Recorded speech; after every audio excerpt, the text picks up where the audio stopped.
إن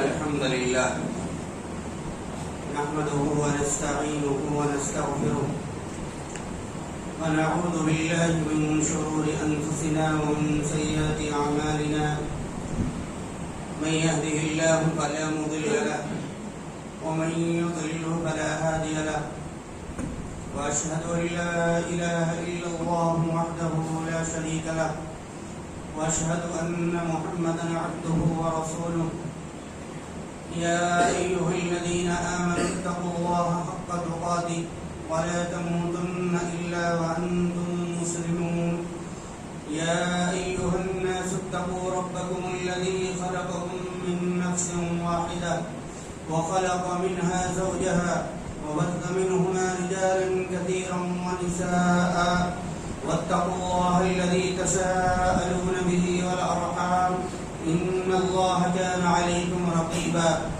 يا أيها الذين آمنوا اتقوا الله وقولوا قولا سديدا يصلح لكم أعمالكم ويغفر لكم ذنوبكم ومن يطع الله ورسوله فقد فاز فوزا عظيما أما بعد فإن أصدق الحديث كتاب الله وخير الهدي هدي محمد صلى الله عليه وسلم وشر الأمور محدثاتها وكل محدثة بدعة وكل بدعة ضلالة الضلالة في النار فأعوذ بالله السميع العليم من الشيطان الرجيم من حمده ونفخه ونفثه بسم الله الرحمن الرحيم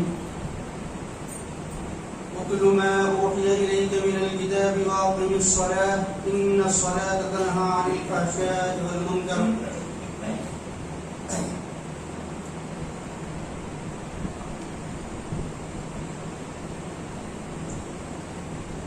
محترم بزرگان دین، نوجوان ساتھی و عزیز بچوں اور دارشین خواتین اسلام،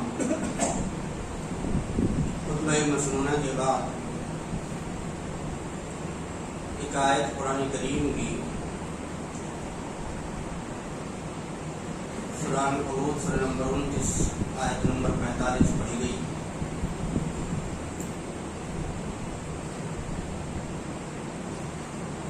اس آیت کی روشنی میں آج کے خطبہ جمعہ کا جو موضوع ہے وہ ہے نماز ایک اہم عبادت۔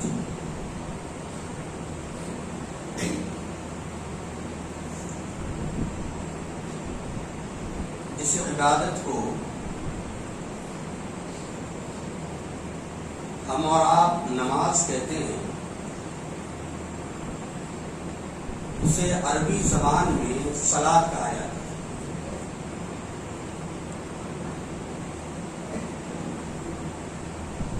اور جہاں تک لفظ نماز کا تعلق ہے تو اس کو نماز نہ کہہ کر کے صلاۃ ہی کہا جائے تو بہتر ہے، اس لیے کہ یہ لفظ اس قدر زبان زدِ خاص و عام ہے کہ انسان کوشش کرنے کے باوجود بھی اس لفظ کو ترک نہیں کر پاتا، اس لیے کہ نماز طریقے مجوسیوں کی عبادت کا نام ہے، تو ضروری ہے کہ صلاۃ کو صلاۃ ہی کہا جائے، نماز سے انسان بچنے کی کوشش کرے۔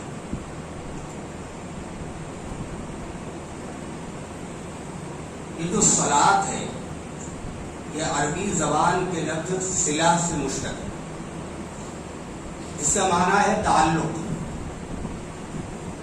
یعنی بندہ اپنے آپ کو اللہ تبارک و تعالیٰ سے جوڑتا ہے، اللہ تبارک و تعالیٰ سے اپنے تعلق کو بناتا ہے، اپنے تعلق کو قائم کرتا ہے، اسے صلاۃ کہتے ہیں۔ بعض لوگوں نے یہ کہا کہ اس کو صلیہ یسلا سے مشتق مانا جائے،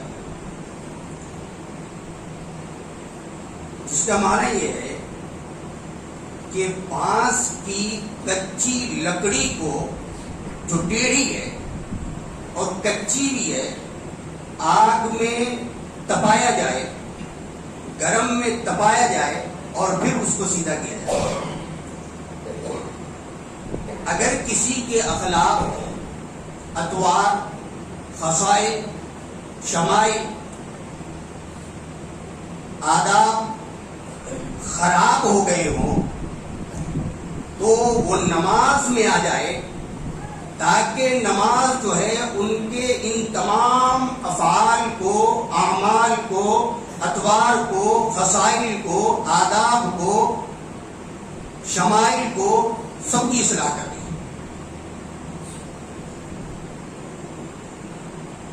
یہ جو لفظ صلاۃ کا معنی اور اس کا مادہ ہمیں معلوم ہوا کہ یہ عربی کے کن کن لفظوں سے آتا ہے۔ نمازیں 5 وقتوں کی فرض ہے، جیسا کہ ہم اور آپ جانتے ہیں۔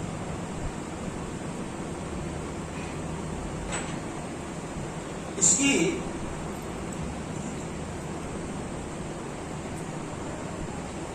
اہمیت جو ہے قرآن و حدیث کے اندر بہت زیادہ بیان کیا گیا ہے۔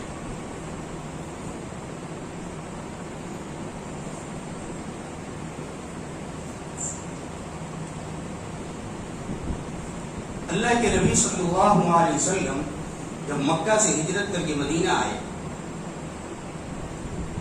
اور آپ نے مدینے کے اندر جب نماز پڑھنا شروع کیا تو آپ بیت المقدس کی طرف رک کر کے نماز پڑھتے تھے، اور آپ اس طریقے سے کھڑے ہوتے تھے کہ بیت المقدس بھی سامنے ہو جاتا تھا اور بیت اللہ، اللہ تبارک و تعالیٰ کا گھر خانہ کعبہ بھی آپ کے سامنے ہوتا تھا۔ لیکن دلی تمنا یہ تھی، دلی خواہش یہ تھی کہ اللہ تبارک و تعالیٰ بیت اللہ کو مسلمانوں کا قبلہ بنا دے۔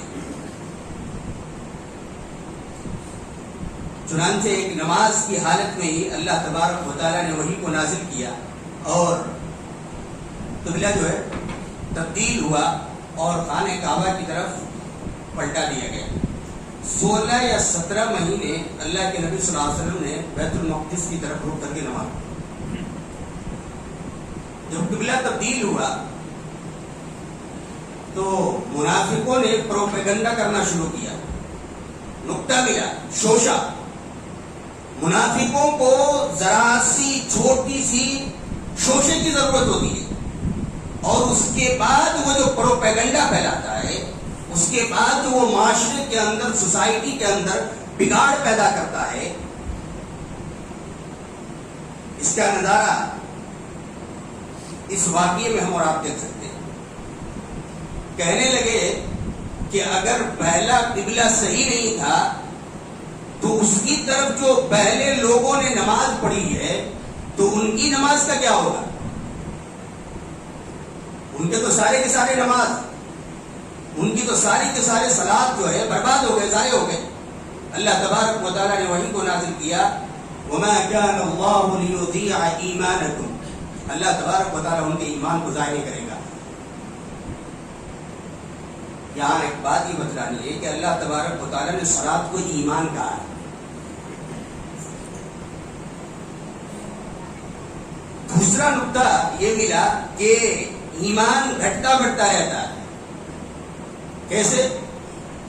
کوئی انسان صرف فرض پر اکتفا کر لیتا ہے، اور اگر ایمان اس سے زیادہ ہو، صلات پڑھنے کی تمنا اس سے زیادہ ہو، تو نوافل اور سنتوں کا بھی اہتمام کرتا ہے، اور اس سے زیادہ اور ایمان بڑھ جائے تو پھر تہجد کا بھی اہتمام کرتا ہے۔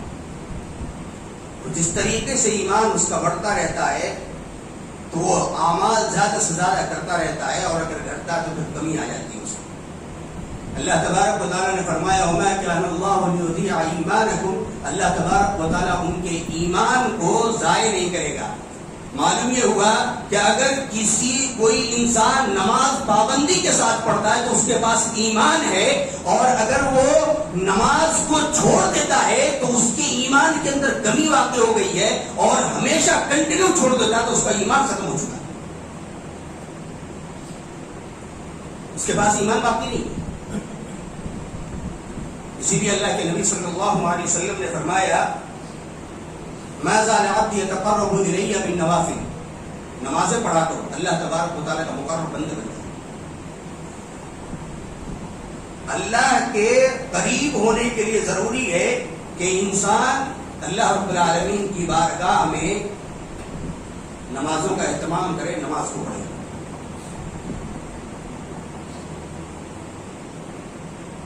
نماز کی بڑی، صلاۃ کی بڑی فضیلتیں آئی۔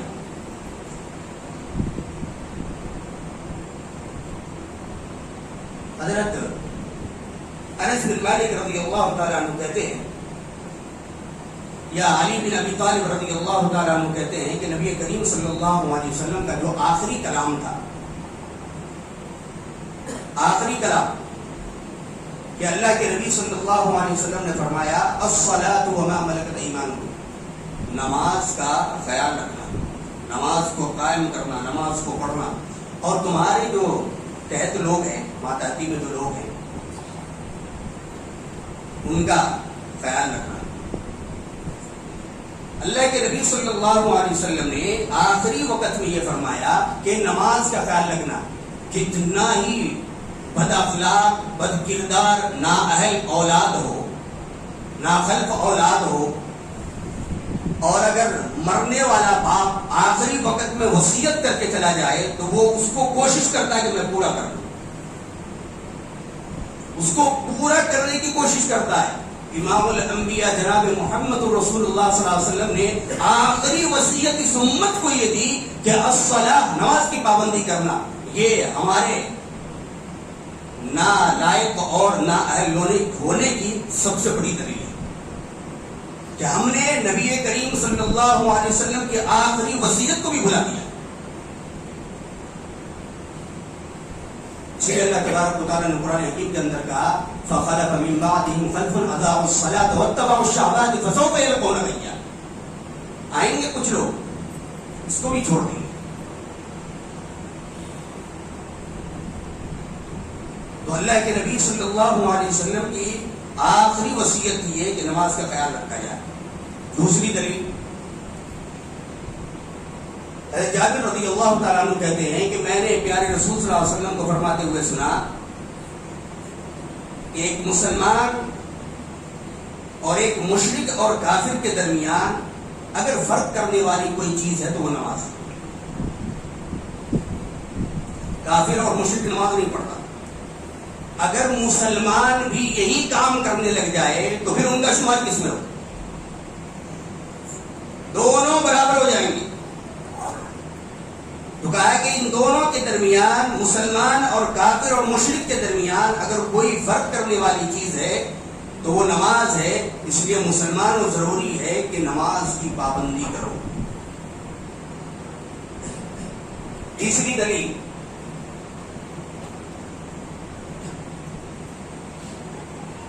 اللہ کے نبی صلی اللہ علیہ وسلم نے فرمایا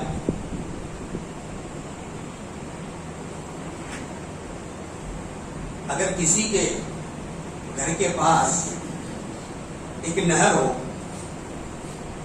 اور وہ اس کے اندر 5 مرتبہ نہاتا ہو تو اس کے جسم پر کتنے میل کچل باقی ہوں گے؟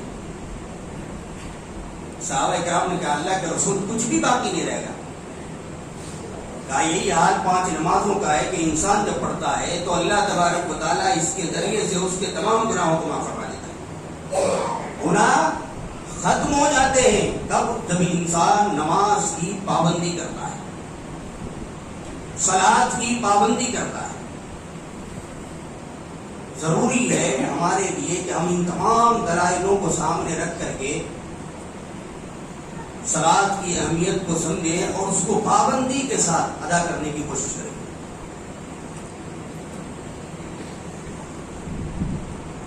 اللہ کے نبی صلی اللہ علیہ وسلم نے حدیث کے اندر فرمایا کل قیامت کے دن اللہ تبارک و تعالیٰ بندے سے سب سے پہلے صلاۃ کے بارے میں حساب لے گا. اول ما يحاسب به العبد المسلم يوم القيامة الصلاة المكتوبة. سب سے پہلے بندے سے جس چیز کے بارے میں حساب لیا جائے گا، جس چیز کے بارے میں پوچھا جائے گا وہ نماز ہے، اور وہ بھی فرض نماز کے بارے میں. الصلاۃ المکتوبہ، فرض نماز کے بارے میں سب سے پہلے اس سے سوال کیا جائے گا. فإن أتمها، اگر پورا نکل گیا ٹھیک ٹھاک، بالکل درست صحیح ہے. وإلا قیل، اور اگر اس کے اندر کمی ہو گئی فرض نماز کے اندر تو پھر پوچھا جائے گا هل له من تطوع، ارے دیکھو کہیں اس کے پاس نفل نماز صلاۃ تو نہیں ہے، نوافل ہے اس کے پاس، تہجد پڑھا ہوگا، سنت اور نوافل کا اہتمام کیا ہوگا، دیکھو. اور اگر وہ چیز مل جائے گی تو پھر فرائض کو، فرض نمازوں کو نفل سے پورا کر دیا ہے. آخری ٹکڑا جو اللہ کے نبی صلی اللہ علیہ وسلم نے فرمایا سائر الاعمال، تمام اعمال کے ساتھ ایسا ہی ہوگا. مثل ذالک، جتنے بھی فرائض ہیں ان کو نوافل کے ذریعے پورا کیا جائے گا. اس لیے ضروری ہے کہ انسان نوافل کا بھی اہتمام کرے. اچھا، ایک سوال کا یہاں جواب لے لیں. ایک دوسری حدیث کے اندر یہ آیا کہ اللہ تبارک و تعالیٰ کل قیامت کے دن بندے سے سب سے پہلے خون کے بارے میں سوال کرے گا. لوگ کہتے ہیں دونوں کے اندر تعارض ہے، کوئی تعارض نہیں. حقوق اللہ، جب اللہ تبارک و تعالیٰ اپنے حقوق کے بارے میں سوال کرے گا تو بندے سے سب سے پہلے صلاۃ کے بارے میں حساب لیا جائے گا. اور جب حقوق العباد کا معاملہ آئے گا تو اللہ تبارک و تعالیٰ سب سے پہلے خون کے بارے میں حساب لے گا. کوئی تعارض نہیں دونوں حدیث میں.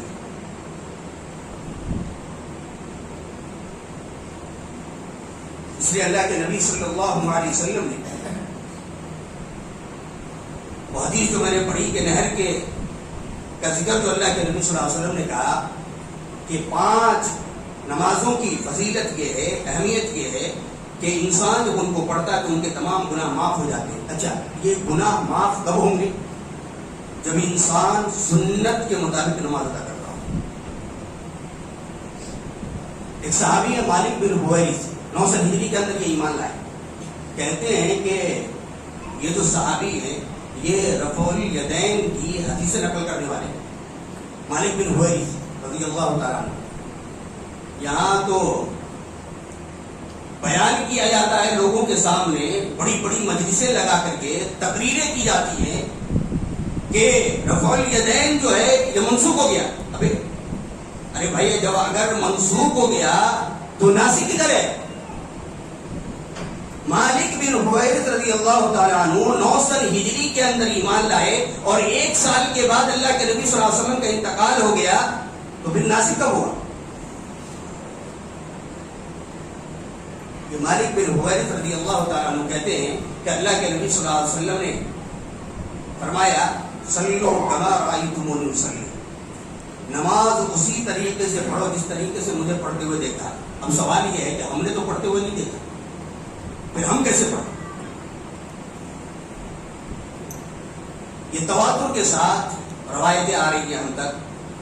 اللہ کے نبی صلی اللہ علیہ وسلم کے بعد صحابہ، صحابہ کے بعد تابعی، تابعی کے بعد تبع تابعی، ایک سلسلہ بنتا ہوا ہم تک پہنچا ہے کہ اللہ کے نبی صلی اللہ علیہ وسلم اس طریقے سے نماز پڑھتے تھے، لہذا ہمیں بھی اسی طریقے سے نماز پڑھنی چاہیے جس طریقے سے پیارے رسول صلی اللہ علیہ وسلم نے نماز پڑھی.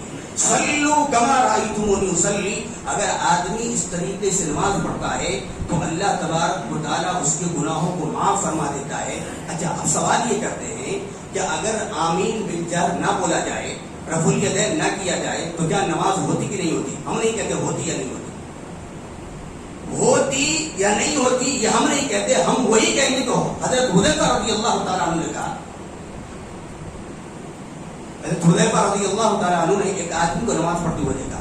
رأى رجلا، ایک آدمی کو نماز پڑھتے ہوئے دیکھا، لا يتم رکوعه ولا سجود، نہ وہ رکوع کو پورا کرتا ہے اور نہ سجدے کو پورا کرتا ہے، سجود بھی پورا نہیں کرتا، رکوع بھی پورا نہیں کرتا، اعتدال اس کے اندر نہیں ہے، تب ڈائریکٹ تیزی کے ساتھ مارتا ہوا جا رہا ہے۔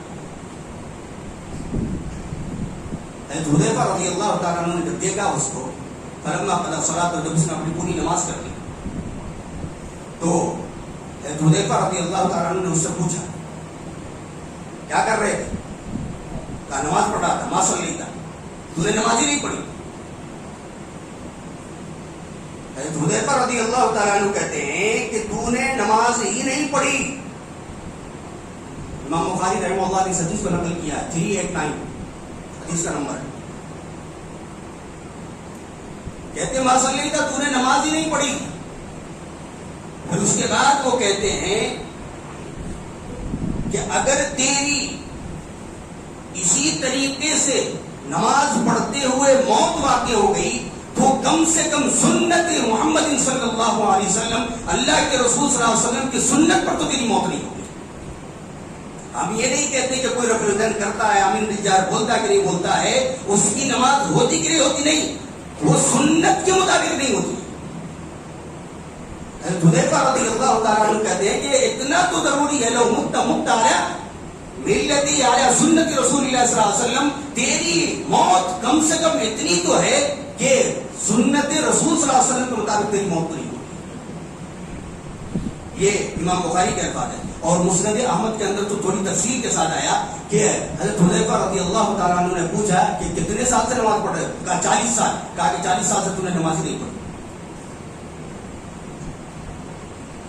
معلوم یہ ہوا کہ ہمیں اور آپ کو، تمام مسلمانوں کو سنت کے مطابق نبی کریم صلی اللہ علیہ وسلم نے جس طریقے سے بتلایا اسی طریقے سے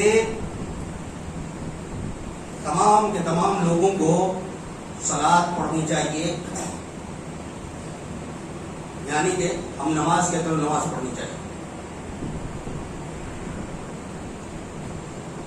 ایک روایت اور ہے کہ آدمی نماز میں جب پابند ہوتا ہے تو نبی کریم صلی اللہ علیہ وسلم کی رفاقت اس کو حاصل ملے، نبی کریم صلی اللہ علیہ وسلم کی رفاقت حاصل ہوگی۔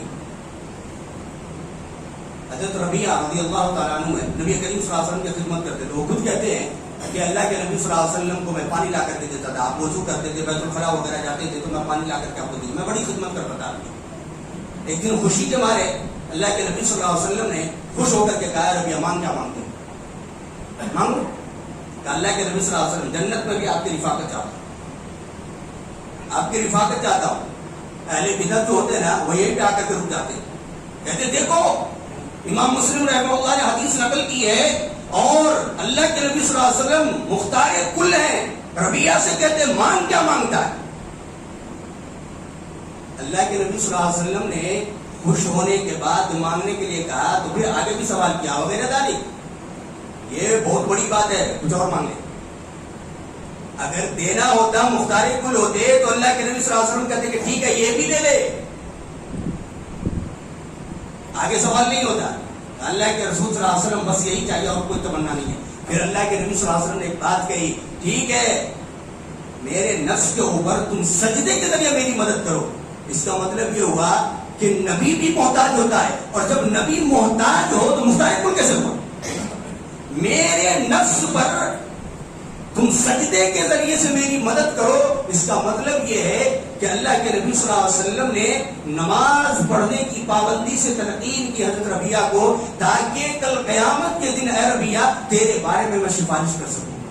اگر کوئی انسان اس طریقے سے پابندی کرتا تو اللہ کے نبی صلی اللہ علیہ وسلم کی سفارش کا مستحق ہوگا، اور ہو سکتا ہے اللہ تبارک و تعالیٰ اس کے بدلے میں رفاقت کی نصیب فرمائے۔ دعا کرے اللہ رب العالمین سے اللہ تبارک و تعالیٰ ہمیں نبی کریم صلی اللہ علیہ وسلم کی صحبت میں جنت کے اندر بھی رکھے، آمین۔ تو اللہ کے نبی صلی اللہ علیہ وسلم نے حضرت ربیعہ سے کہا کہ میری مدد کرو نماز پڑھ کر کے تاکہ میں سفارش کر سکوں۔ اچھا، اس حدیث سے استدلال کرنے والا کون ہے؟ اس زمانے کا سب سے بڑا فقہ طاہر القادری۔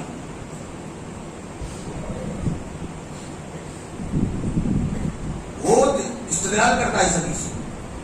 دیکھو اللہ کے نبی صلی اللہ علیہ وسلم کا مختار ہے, اور وہ خود اپنے بارے میں کہتا ہے کہ میں 6 سال سے عشاء کی نماز سے فجر کی عشاء کی وضو سے فجر کی نماز پڑھتا ہوں.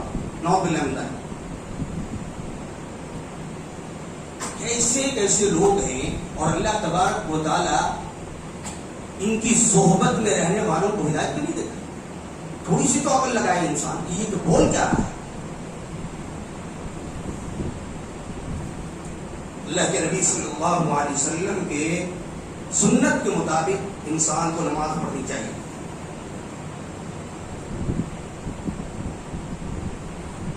پانچ قسم کے لوگ ہیں نمازی, 5 طرح. ایک تو وہ ہے جو سرے سے انکار کر دیتا ہے نماز کا, وہ تو کافی ہے. سرے سے انکار کرنے والا آدمی جو ہے وہ کافر ہے. ایک انسان نماز کو مانتا ہے, یہ دوسرا انسان ہے, نماز کو مانتا ہے کہ فرض نمازیں ہیں, لیکن اس میں تعویل کرتا ہے. صلاۃ کا مطلب یہ ہے, نماز کا مطلب یہ ہے کہ فلاح و بہبود, تعویل کرتا ہے اس کے اندر, یہ بھی کافی ہے. اور تیسرا انسان وہ ہے کہ نماز کو فرض مانتا ہے لیکن چھوڑ دیتا ہے, تارک ہے, تارک صلاح ہے, چھوڑ دیتا ہے نماز. یہ عملی کافر ہے. امام بخاری رحمہ اللہ نے ایک باب باندھا, باب کفر دون کفر, یہ عملی کافر ہے. اور چوتھا انسان وہ ہے جو ساہی ہے, جیسا جو قرآن حکیم میں کہا گیا ساہون, سستی کے ساتھ نماز پڑھتا ہے, یہ منافق ہے. اور پانچواں انسان وہ ہے جو دکھلاوے کے لیے نماز پڑھتا ہے, یہ بھی منافق ہے. ان تمام چیزوں کو ہمارے لیے جاننا ضروری ہے. علامہ ابن القیم رحمۃ اللہ علیہ 5 قسموں کے نمازی کا تذکرہ کرتے ہیں, اور پھر الگ سے اور 5 لوگوں کا تذکرہ کرتے ہیں کہ کس کس طریقے سے لوگ نماز پڑھتے ہیں تو اللہ تبارک و تعالیٰ کے نزدیک کیسے کیسے محبوب اور کس کس لیول کے محبوب ہوں گے وہ. انہوں نے تذکرہ کیا کہ پہلا وہی انسان ہے جو وضو برابر نہیں کرتا, وقت, حدود, شرائط اس کا بھی لحاظ نہیں کرتا. یہ پہلا انسان ہے نماز. دوسرا انسان وہ ہے جو وقت کا, حدود کا, شرائط کا وضو بھی بہت اچھی طریقے سے کرتا ہے, لیکن نماز میں جو وساوس اس کو آتے ہیں ان وساوس کو دور نہیں کرتا, بلکہ پوری کی پوری نماز کو وساوس کے نظر کر دیتا ہے. یہ دوسرے قسم کا نمازی. تیسرے قسم کا نمازی وضو بھی اچھی طریقے سے کرتا ہے, اوقات, شرائط, ساری کی ساری چیزوں کی پابندی کرتا ہے. وساوس جب اس کے پاس آتے ہیں تو اس کو جھڑک دیتا ہے, دور بھگاتا ہے. ایسا انسان مجاہد ہے اور اس کو ڈبل ثواب ملے گا, ایک صلاۃ پڑھنے کا بھی اور ایک جہاد کرنے کا بھی. یہ مجاہد مکفر عنہ ہے. 14 وہ انسان ہے جو ان تمام چیزوں کی پابندی کرتا ہے, وضو بھی اچھی طریقے سے کرتا ہے, وقت, اوقات, شرائط سب کی پابندی کرتا ہے, اور وساوس جب اس کے پاس آتے اس کو بھی ختم کر دیتا ہے, لیکن تصور اس کا یہ ہے کہ اللہ تبارک و تعالیٰ مجھے دیکھ رہا ہے. یہ چوتھی قسم کا نمازی ہے. اور 5ویں قسم کا نمازی وہ ہے جو ان تمام چیزوں کا وضو بھی اچھی طریقے سے کر دیا, اوقات, شرائط سب کا لحاظ بھی کیا, وساوس کو بھی ختم کر دیا, لیکن اس کا تصور یہ ہے کہ اللہ تبارک و تعالیٰ دیکھ رہا ہے تو میں اپنے قلب کی نگاہ سے اللہ رب العالمین کو دیکھ رہا ہوں. جیسا کہ حدیث جبرائیل کے اندر آیا کہ اللہ کے نبی صلی اللہ علیہ وسلم سے پوچھا گیا تو اللہ کے نبی نے فرمایا کہ احسان تو یہ ہے کہ تم اس طریقے سے نماز پڑھو, صلاۃ پڑھو کہ تم اللہ تبارک و تعالیٰ کو دیکھ رہے ہو اور اللہ رب العالمین تم کو دیکھ رہا ہے. یہ 5ویں قسم کا نمازی ہے, اور وہ 5 کو نام دیتے ہیں. پہلا معاقب ہے, دوسرا محاسب ہے, تیسرا مجاہد ہے مکفران, اور 14 مصاب ہے, اور 5واں تقرب الہی, بارگاہ الہی ہے. یہ 5 قسم کے نمازی ہیں. پہلا معاقب, سزا کا مستحق ہے, وضو اچھی طریقے سے نہیں کیا. اوقات کا بھی لحاظ نہیں کرتا, شرائط کی پابندی بھی نہیں کرتا, یہ سزا کا مستحق ہے. اللہ تبارک و تعالیٰ اس کو سزا دے گا. دوسرا محاسب ہے. یہ وساوس کو دور نہیں بھگاتا تو اس سے پوچھا جائے گا, سوال کیا جائے گا. ہو سکتا ہے اللہ تبارک و تعالیٰ اس کو معاف کر دے, لیکن حساب لیا جائے گا. تیسرا وہ انسان ہے جو ختم کرتا ہے تو اللہ تبارک و تعالیٰ اس کے گناہ کو معاف فرما دے گا. اور چوتھا وہ انسان ہے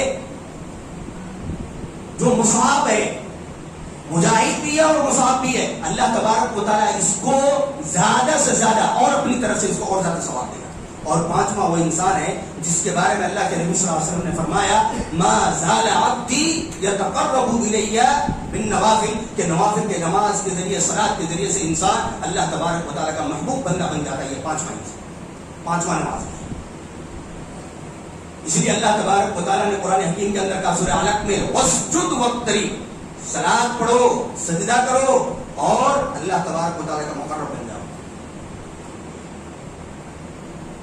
آدمی جب کھڑا ہوتا ہے نماز پڑھنے کے لیے, صلاۃ پڑھنے کے لیے جب کھڑا ہوتا ہے تو یہ ذلت کی ابتدا ہوتی ہے. ہاتھ جوڑ کر کھڑا ہوتا ہے, رکوع میں جاتا ہے, یہ دوسرا اسٹیپ ہے. اور جب سجدے میں کسی کے سامنے جھک جاتا ہے تو یہ ذلت کی انتہا ہے, عبودیت کی انتہا ہے. اور اللہ تبارک و تعالیٰ کے نزدیک یہی ذلت کی انتہا, یہی عبودیت کی انتہا بارگاہ الہی میں مقرب کی انتہا ہے. اللہ تبارک و تعالیٰ کا محبوب بندہ, پیارا بندہ بن جاتا ہے. تاریخ صلاۃ کی سزا کیا ہے؟ جنتی جنت میں, جہنمی جہنم میں پردہ ہٹا دیا جائے گا. جنتی جب دیکھیں گے جہنمی کو, ماں صلاح کا کون سی سطح, بڑے حضرت تھے آپ کو دنیا کے اندر, یہاں کیسے پہنچ گیا؟ سب سے پہلا جواب وہی ہوگا قالوا لم نکن من المصلین, ہم تاریخ صلاۃ تھے, ہم نماز کو چھوڑ دیا کرتے تھے, اس لیے یہاں پہنچے. ولم نکن نطعم المسکین, پھر آگے اللہ تبارک و تعالیٰ اور تذکرہ کیا مسکینوں کو کھانا نہیں کھلاتے. لیکن پہلا جواب جو جہنمی جنتیوں کو دیں گے وہ یہی ہوگا کہ ہم صلاۃ کو چھوڑ دیا کرتے تھے, تاریخ صلاۃ تھی. اسی لیے اللہ تبارک و تعالیٰ نے ہمارا ٹھکانہ جو ہے یہاں جہنم کے اندر رکھ دیا ہے. اچھا, اس کے فوائد کیا ہے؟ صلاۃ پڑھنے کے فائدے کتنے؟ ایک فائدہ تو معاشرتی اور سماجی فائدہ ہے کہ انسان, مسلمان سارے کے سارے لوگ آ کر کے مسجد میں نماز پڑھتے ہیں, یہ اتحاد و اتفاق کی دلیل ہے. آدمی آتا ہے, نماز پڑھتا ہے, نماز پڑھنے کے بعد آپس میں ایک دوسرے سے ملتا ہے, محبتیں اپنی دکھلاتا ہے. یہ اتحاد و اتفاق ضروری ہے مسلمانوں کے. اور یہ اس بات کی دلیل ہے کہ انسان ایک ساتھ کھڑے ہو کر کے نماز پڑھا اور پھر نکلنے کے وقت سارے لوگ آپس میں ایک دوسرے سے. یہ سماجی اور معاشرتی فائدہ ہے. دوسرا فائدہ سماجی اور معاشرتی یہ ہے کہ اس دربار میں کوئی چھوٹا بڑا نہیں ہے. صاحب ہے, فقیر ہے, محتاج ہے, مالدار ہے, چھوٹا ہے, بڑا ہے, سارے کے سارے ایک ہی صف میں کھڑے ہیں. کوئی چھوت چھات نہیں ہے, یہاں سارے کے سارے برابر ہیں. اسی لیے یہ سماجی اور معاشرتی دوسرا فائدہ. ایک اخروی فائدہ نہیں ہے. اخروی فائدہ یہ ہے کہ حوض کوثر کا پانی نصیب ہو. اللہ تبارک و تعالیٰ نے قرآن حکیم کے اندر فرمایا اِنَّا أَعْطَيْنَاكَ الْكَوْثَرَ فَصَلِّ لِرَبِّكَ وَانْحَرْ. اے نبی کریم صلی اللہ علیہ وسلم, ہم نے آپ کو حوض کوثر دے دیا, آپ کو حوض کوثر عطا کر دیا, تو آپ کا کام اب یہ ہے کہ آپ صلاۃ پڑھیں. اللہ تبارک و تعالیٰ نے حوض کوثر کے تذکرے کے بعد صلاۃ کا ذکر کیا ہے کہ آپ صلاۃ پڑھیے, ہم نے آپ کو حوض کوثر دیا ہے. شکریہ ادا کیجیے. اس لیے اگر کوئی انسان صلاۃ کا پابند ہے تو اللہ تبارک و تعالیٰ اس کو حوض کوثر کا پانی نصیب فرمائے گا, جس کو پینے کے بعد پیاس نہیں لگے گی. جتنی گرمی ہوگی, سورج سر کے اوپر ہے, کیا حالت ہوگی انسان کی, اس میں جب یہ پانی انسان پی لے گا تو اس کو پیاس تک نہیں لگے گی. کیا نعمت ہے اللہ تبارک و تعالیٰ.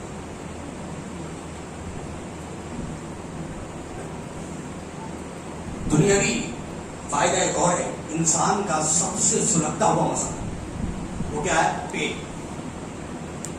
انسان پیٹ کے لیے نہ جانے کیا کیا کر دیتا ہے, ایمان تک کو ضائع کر دیتا ہے. اللہ تبارک و تعالیٰ کہتا ہے اگر تم اپنے اہل و عیال کو صلاۃ کا پابند بنا لو تو روزی کی ذمہ داری ہمارے اوپر ہے, ہم تمہیں روزی عطا کریں گے. اللہ رب العالمین نے فرمایا وَأْمُرْ أَهْلَكَ بِالصَّلَاةِ وَاسْتَبِرْ عَلَيْهَا لَا نَسْأَلُكَ رِزْقًا نَحْنُ نَرْزُقُكَ وَالْعَاقِبَةُ لِلتَّقْوَىٰ.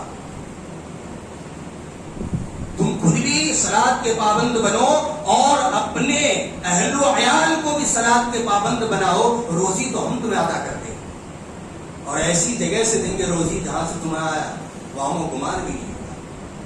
اللہ تبارک و تعالیٰ روزی دینے والا. انسان کو جو وقت بتلایا گیا اس وقت کے اوپر انسان صلاۃ کا پابند ہو. ایک روحانی فائدہ بھی ہے جو آیت میں نے خطبہ مسلمہ کے بعد پڑھی, ان الصلاۃ تنہی عن الفحشاء والمنکر, کہ صلاۃ جو ہے فحشا سے اور منکر سے انسان کو روکتی ہے. یہ فحشا کیا ہے؟ فحشا کہتے ہیں خواہشات کے بے اعتدالی کی وجہ سے جو چیز ظہور میں آتی ہے, یہ فحشا ہے. اور اللہ تبارک و تعالیٰ نے اس لفظ کو قوم لوط کے لیے استعمال کیا. وَلُوطًا إِذْ قَالَ لِقَوْمِهِ أَتَأْتُونَ الْفَاحِشَةَ مَا سَبَقَكُم بِهَا مِنْ أَحَدٍ مِنَ الْعَالَمِينَ. قوم حضرت لوط علیہ السلام نے اپنے قوم سے کہا ارے کیا کر رہے ہو, تم سے پہلے لوگوں نے یہ سب نہیں کیا ہے. اتنی خواہشات ان کی بڑھ گئی تھی کہ عورتوں کو چھوڑ کر کے مردوں سے اپنا معاملے کو پورا کر رہے تھے. تو جنسی خواہشات کی بے اعتدالی کی وجہ سے جو چیز ظہور میں آتی ہے وہ فحشا ہے. اسی لیے اللہ تبارک و تعالیٰ نے اس کو قوم لوط کے لیے استعمال کیا ہے. بچنا چاہیے انسان. الادب المفرد کے اندر امام بخاری رحمہ اللہ نے ایک حدیث کو نقل کیا ہے. لوگ فلمیں دیکھتے ہیں, نہ جانے لٹریچر, تصویریں اور کیا کیا دیکھ کر کے اپنے اندر خواہشات کو پیدا کرتے ہیں. آج کالجوں کے اندر حال دیکھ لیجیے, عورتیں یعنی لڑکیاں اور لڑکے دونوں کو ایک ساتھ بیٹھا دیا گیا, خواہشات کی بھرمار اس کے اندر پیدا کر دی گئی. نوجوانوں کا کیا حال ہو رہا ہے اس سے ہم اندازہ لگا سکتے ہیں. اور وہ ساری چیزوں کو دیکھنے کے بعد اور سننے کے بعد وہ بیان بھی کرتے ہیں. اللہ کے نبی صلی اللہ علیہ وسلم نے اس حدیث کے اندر فرمایا کہ آگے چل کے یہ خود کرنے والا ہے.